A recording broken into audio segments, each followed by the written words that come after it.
ইলাহা মানে কোন আইনদাতা নেই, বিধানদাতা নেই। যারা সংসদে বসে আল্লাহর আইন বাতিল করে বিকল্প আইন তৈরি করে, লা ইলাহা বলে তাদের বর্জন করা হলো। লা ইলাহা মানে হচ্ছে আল্লাহর আইন বাদ দিয়ে যারা ব্রিটিশের আইন দিয়ে বিচার করার জন্য বসে আছে। লা ইলাহা বলে কোন বিচার চলবে না, কোন বিধান চলবে না, কোন হুকুম চলবে না। লা ইলাহা সবগুলো কুফর করে, প্রত্যাখ্যান করে, বর্জন করে, খালি করে। ইল্লাল্লাহ মানে কাকে মানতে হবে?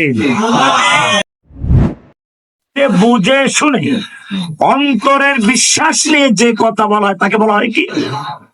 তাহলে সাক্ষ্য হয় না। এবারে আমরা বলি আশহাদু আল্লা ইলাহা ইল্লাল্লাহর দুইটা অংশ। কয়টা অংশ? প্রথম অংশ লা ইলাহা, পরের অংশ লা ইলাহা মানে কি? লা মানে নেই, ইলাহ মানে মাহবুদ। মাহবুদ মানে কি? যার আইন বিধান মানা হয়, যার হুকুম মানা হয়, যার আনুগত্য করা হয়, যার গোলামি করা হয়, যার দাসত্ব করা হয়। লা ইলাহা বলে একজন মানুষ পরিষ্কার করে দিচ্ছে, লা ইলাহা কোন ক্ষমতার মালিক নাই, কোন খাজা বাবা নাই, গাজা বাবা নাই, ল্যাংটাওয়ালা নাই, দুর্গাওয়ালা নাই, দরগাওয়ালা নাই, কেউ নাই, আইনদাতা নাই, বিধানদাতা নাই। একটা পুরাতন বিল্ডিং এ রং করতে গেলে প্রথমে পুরাতন রংটা ঘষে মেজে ধুয়ে মুছে পরিষ্কার করে তারপরে নতুন রং লাগায়, ঠিক কিনা? একজন কৃষক যখন খেতে নতুন চারা লাগাতে যায়, প্রথমে চাষ দেয়, মই দেয়, আগাছা পরগাছা বাছাই করে ফেলে দিয়ে খেতটা পরিষ্কার করে তারপরে নতুন বীজ লাগায়, ঠিক কিনা? ঠিক তেমনি ভাবে একজন লোক যখন প্রথমে লা ইলাহার সাক্ষ্য দেয়, লা ইলাহার মানে হচ্ছে নফি করা, ইল্লাল্লাহ মানে ইসবাত করা, লা ইলাহা মানে খালি করা, ইল্লাল্লাহ মানে পূর্ণ করা, লা ইলাহার মানে হচ্ছে কুফর করা। লা ইলাহা মানে কি? এটা আবার কি বললেন? এইটাই আসল জায়গা যেটা বলতে চাচ্ছি। লা ইলাহা মানে কুফর করা। কি করা? আমরা কাফেরকে কাফের কেন বলি? কাফের কেন? কাফের মানে অস্বীকার করা, কাফের মানে প্রত্যাখ্যান করা।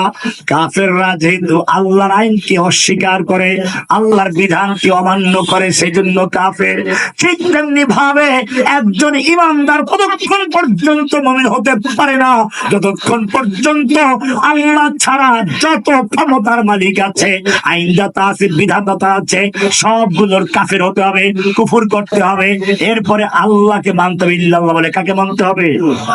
লা ইলাহা। এবারে দলিল নেন কোরআনের সূরা বাকারা 256 নম্বর। আল্লাহ বলছেন ফামান ইয়াকফুর বিত-তাগুত, ফামান ইয়াকফুর বিত-তাগুত, যেই ব্যক্তি লা ইলাহা বলে সমস্ত গায়রুল্লাহকে আল্লাহর পরিবর্তে যাদের সিজদা করা হয়, সেই মাজারওয়ালা পীরওয়ালাকে বর্জন করলো।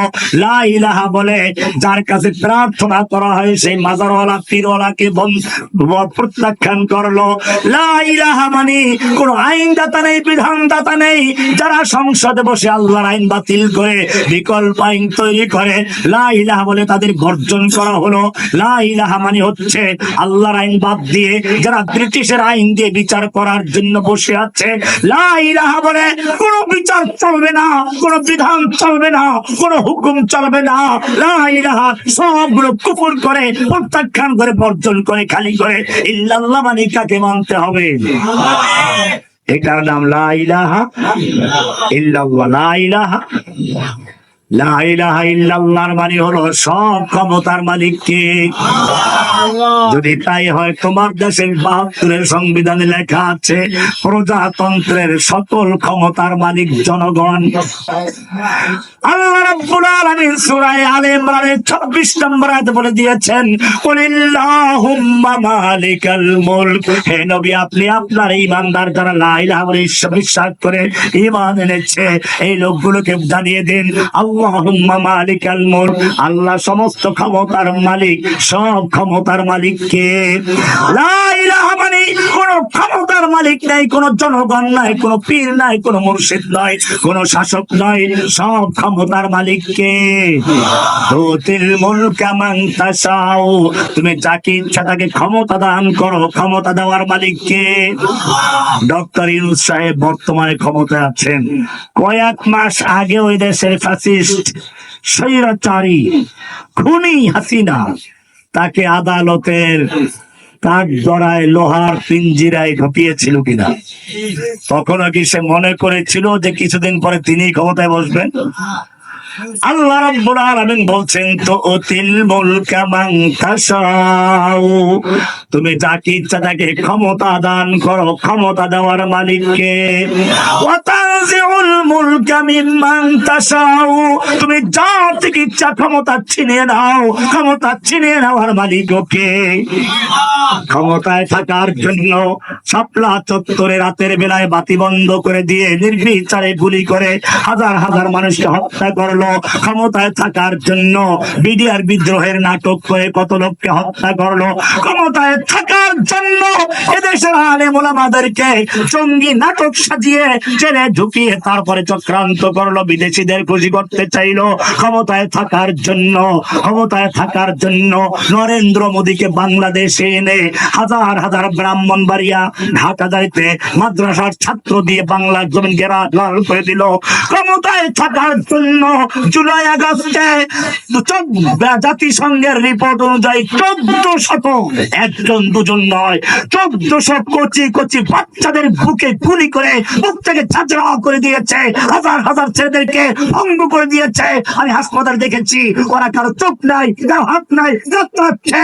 ও আমার জাতি ক্ষমতায় থাকার জন্য এত চেষ্টা করলো, মুরগির রোস্ট করে রাখলো, এরপরে কালা ভুনা হাসি ভুনা করে রাখলো, বস্তায় বস্তায় টাকা রাখলো, ক্ষমতা রাখতে পেরেছে। ওয়াতানজিউল মুলকা মিম্মান তাশাউ, সূরা আলে ইমরানের 26 নম্বর আয়াত বলছি, ভালো করে মুখস্থ করবে। ওয়াতানজিউল মুলকা মান তাশাউ, ক্ষমতা ছিনিয়ে নেওয়ার মালিক কে? কি সুন্দর! যাওয়ার আগেও তার বক্তব্য দেওয়ার খায়েশ হলো। মিথ্যা বক্তব্য দেওয়ার ক্ষেত্রে যদি কোনো বিশ্ব রেকর্ড থাকে, আমার মনে হয় জরিপ চালালে সে কয়েকবার চ্যাম্পিয়ন হোক। শয়তানেও এত মিথ্যা কথা বলতে পারে নাই,